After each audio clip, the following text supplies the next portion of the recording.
मेरा नाम राजा राम है। मैं एक ट्रक ड्राइवर हूँ और मेरा रोज़ का काम था रात में ट्रक चलाना।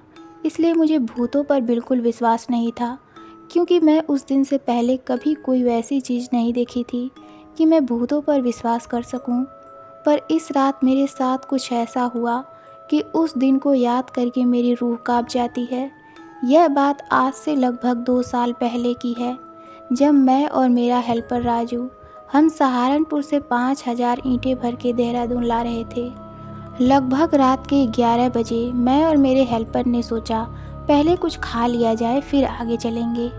इसलिए मैंने हाईवे के बगल में एक ढाबा था, उसमें जाकर अपना ट्रक खड़ा किया और फिर वहीं खाना खाकर जैसे ही हम उठकर जाने लगे, तभी उस ढाबे वाले ने मुझसे पूछा, अरे उस्ताद किस तरफ जा रहे हो? उस ढाबे वाले की बात का जवाब देते हुए मैंने कहा, बस भाई देहरादून तक ही जाना है।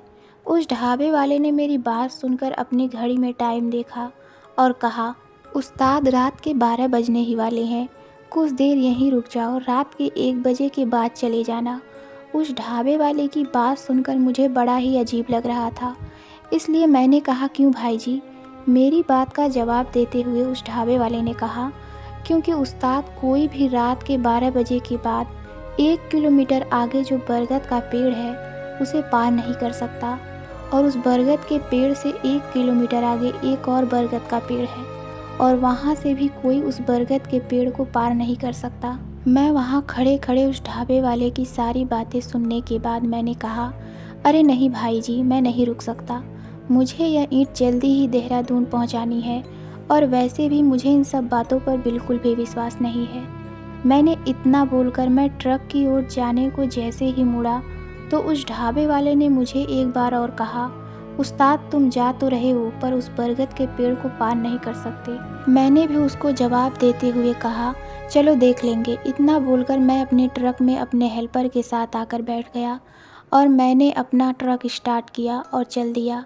मैं अभी ढाबे से लगभग आधा ही किलोमीटर आगे गया होगा, तभी मैंने देखा आगे पुलिस ने रास्ता बंद किया हुआ था। मैं थोड़ा और आगे गया और अपने ट्रक का शीशा नीचे करके बोला, क्या हुआ सर जी, रास्ता क्यों बंद किया हुआ है?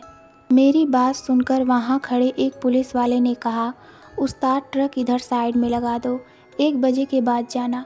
उस पुलिस वाले की बात सुनकर मैंने कहा, नहीं सर जी, मैं रुक नहीं सकता, मुझे यह ईंट जल्दी ही पहुँचानी है। मेरी बात सुनकर उस पुलिस वाले ने मुझसे कहा, अरे उस्ताद मेरी बात मानो, 12 बज गए हैं और अब 1 बजे तक बरगद के पेड़ के आगे से कोई नहीं जा सकता, तुम 1 बजे के बाद चले जाना। उसकी बात सुनकर मैंने कहा, नहीं सर जी, जाने दो ना मुझे, मैं इन सब बातों को नहीं मानता। मेरी बात सुनकर उस पुलिस वाले ने कहा, जा तुझे जाना है तो जा, उस बरगद के पेड़ से आगे नहीं जा पाएगा। उनके इतना कहते ही मैंने तुरंत ट्रक स्टार्ट किया और चल दिया।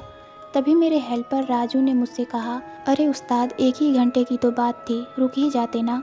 और देखो उस्ताद, हमारी ना तो आगे से कोई गाड़ी आ रही है और ना ही पीछे से।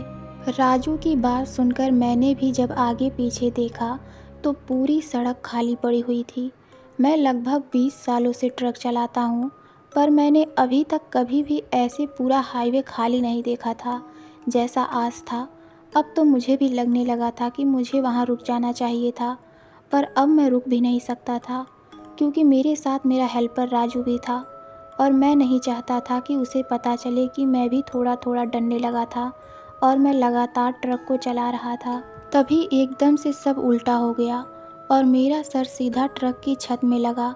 बाहर का सब दृश्य भी उल्टा दिख रहा था। मुझे कुछ समझ नहीं आ रहा था कि क्या हो रहा है।